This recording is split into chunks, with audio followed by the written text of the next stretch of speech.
Hay gente que reprime sus emociones y luego están los personajes de anime. Esos seres que lloran, gritan y se desmoronan con una pasión tan intensa que haría colapsar cualquier terapeuta. Pero no los juzgues, tal vez no están exagerando, tal vez solo están sintiendo lo mismo que todos sentimos, pero sin la vergüenza de esconderlo detrás de una sonrisa educada. Hay quienes dicen que es exageración, que nadie reacciona así en la vida real, pero tal vez ahí está el secreto. El anime no pretende mostrarnos la realidad, sino todo lo que se esconde debajo de ella. Esas emociones que reprimimos, las que tragamos con una sonrisa forzada en el trabajo o durante una cena familiar incómoda. En el anime esas emociones no se disimulan, se convierten en rayos, lágrimas, risas histéricas o en un grito que podría despertar a los muertos. Porque el anime en el fondo es un arte que no teme parecer demasiado humano. Habla de dolor, de deseo, de ira o de amor, pero lo hace con una honestidad brutal, casi violenta. Nos da un espejo distorsionado que, paradójicamente, muestra mejor lo que somos. Un reflejo donde lo bello y lo grotesco viven en perfecta armonía. Donde llorar por un dibujo animado no es solo normal, sino inevitable. El anime nació sin la obligación de intentar agradar a todo el mundo. No siempre busca ser una experiencia amable ni reconfortante. Se permite el lujo de incomodar, de detenerse demasiado tiempo en un silencio o de llevar una emoción hasta el agotamiento. En eso su lenguaje emocional se convirtió en un recordatorio que la sensibilidad, cuando se exagera, también puede ser una forma de verdad. Mientras otras tradiciones visuales buscaron la ilusión del movimiento perfecto,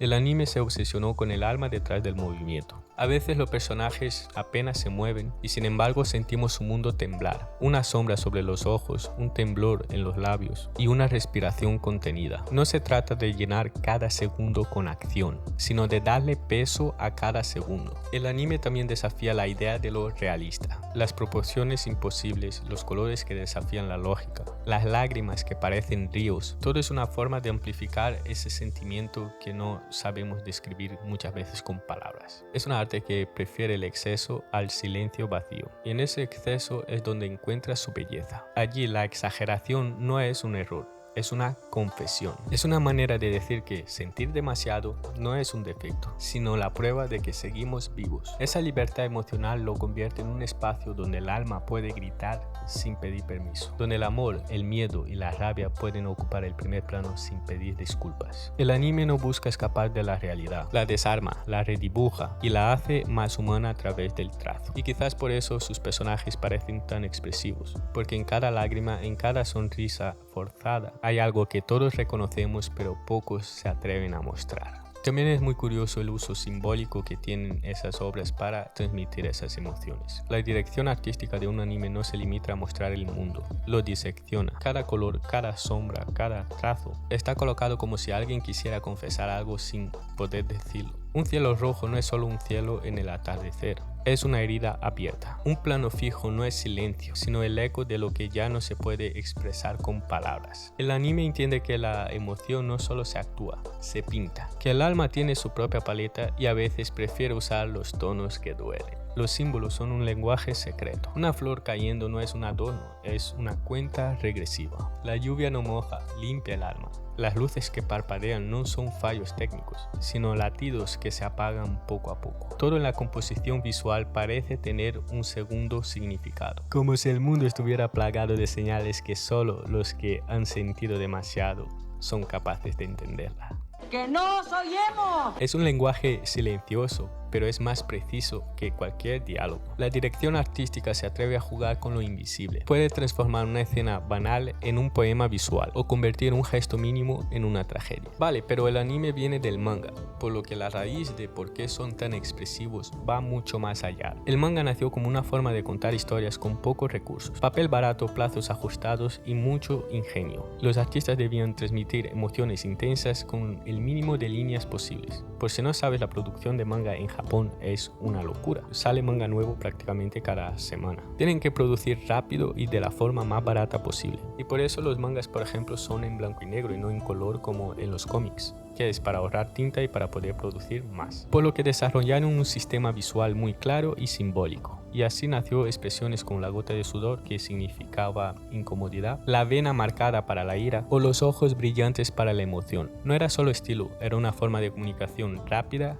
precisa y universal. Cada gesto o símbolo en el manga tiene un propósito. Si un fondo desaparece y se llena de líneas diagonales, significa velocidad o tensión. Si los ojos se vuelven enormes es para expresar una emoción que transborda el cuerpo. Estos códigos fueron perfeccionándose hasta convertirse en una especie de lenguaje visual que cualquier lector podía entender sin necesidad de texto. Gracias a eso, el manga podía transmitir emoción en segundos, incluso a lectores de culturas distintas. Esa simplificación expresiva también ayudó a crear conexión emocional. Al eliminar los detalles innecesarios, los autores se centraban en lo esencial, la emoción pura. No importaba tanto que los personajes parecieran realistas, sino que el lector sintiera lo que estaba viendo. Y esa es una de las razones por la cual el manga logra que el público empatice tan rápido con sus personajes. El dibujo actúa como un atajo a lo emocional. Los mismos símbolos y gestos pasaron a cobrar vida en pantalla, multiplicando su impacto.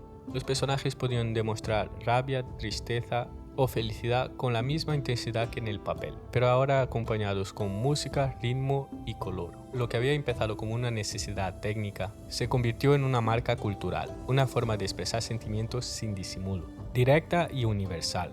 Vale, pero no es solo por la producción masiva y por ahorrar tinta y papel que los personajes de anime son tan expresivos. La expresividad de los animes y de los mangas tiene una relación mucho más interesante en la cultura de Japón.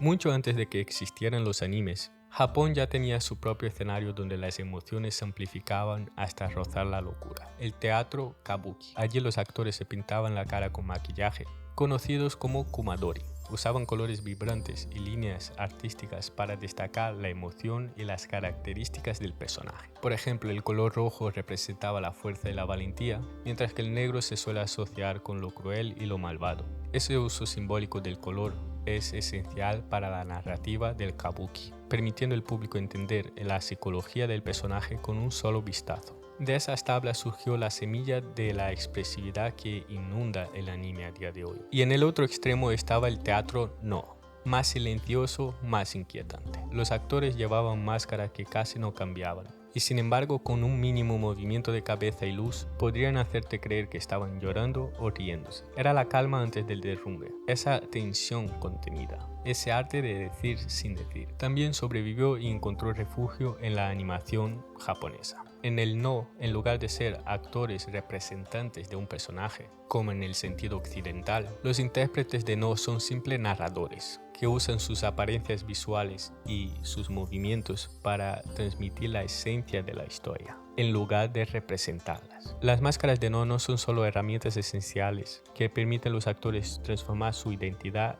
y expresar emociones complejas. Cada máscara es una obra de arte cuidadosamente tallada y pintada, representando personajes que van desde dioses y demonios hasta el ser humano. La habilidad del actor de manipular la sombra y la luz sobre la máscara es crucial, ya que puede alterar la percepción de la expresión facial y por lo tanto el estado emocional del personaje. Entre ambos teatros, Japón encontró una forma única de entender la emoción, un equilibrio entre la quietud y el exceso, entre el fuego y la ceniza. De esa dualidad nació la expresividad de los animes. El kabuki enseñó a gritar, el no a callar. Y en esa mezcla de gritos y silencios, el anime encontró su lenguaje. Un idioma que no teme desnudarse emocionalmente, aunque duela, o precisamente porque duele.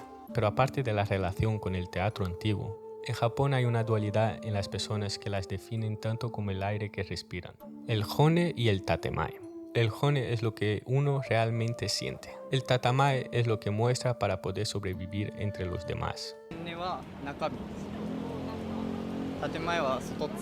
Es una danza silenciosa entre la verdad y las máscaras, entre lo que se piensa y lo que se dice. En una sociedad donde la armonía vale más que la sinceridad, el tatemae es un escudo necesario y el hone se guarda en los rincones donde nadie mira. Es el arte de sonreír mientras por dentro uno se muerde la lengua o el alma. El anime se convirtió en una grieta donde escapa lo que el tatemae intenta ocultar. Allí los personajes hacen lo que muchos no se atreven: gritar, llorar, amar con desesperación o perder la compostura sin temer al juicio. Es una catarsis colectiva, una purga emocional que convierte los tabúes en espectáculo. El resultado es casi terapéutico. Los personajes sienten por todos, sangran por todos y a veces mueren por todos. El precio de tanta contención necesitaba una válvula de escape, y el anime la construyó con colores, tinta y gritos desgarrados. El Hone es esa parte secreta y brutalmente honesta del alma. Encuentra refugio en cada mirada perdida y cada diálogo que se quiebra en silencio. En esos segundos donde el personaje duda, tiembla o simplemente no dice nada, es ahí donde el tatemae se derrumba. Y es entonces cuando la obra se vuelve más humana que cualquier confesión. Es el instante que el espectador siente que está viendo algo prohibido, el interior de alguien sin defensas. Lo que la cultura reprime, el arte libera. Así el anime no solo entretiene, sino que confiesa. Habla en nombre de todos los que alguna vez tuvieron que callar por cortesía o por miedo. Cada escena intensa, cada lágrima derramada, es un recordatorio de que debajo del orden siempre hay un temblor. En Japón, el Hone se oculta para mantener la paz, pero el anime, con su descaro poético, se encarga de recordarnos que la paz, sin verdad, acaba rompiéndose, aunque sea en silencio. En el fondo, los personajes de anime son tan expresivos porque vienen de una cultura que entienden que la emoción se transforma en arte. Detrás de cada lágrima exagerada, cada gesto desbordado, de cada silencio cargado, hay siglos de teatro, dibujo y contención humana buscando una salida. El anime no teme mostrar lo que muchos callan, y por eso quizás conectan tan profundamente con las personas. Porque cuando un personaje llora, grita o ríe hasta el límite, no está exagerando. Está haciendo lo que todos quisimos hacer alguna vez: sentir sin miedo. Y si quieres saber por qué creo que Attack on Titan es el anime perfecto, tengo un vídeo explicando y te dejo aquí para que lo veas.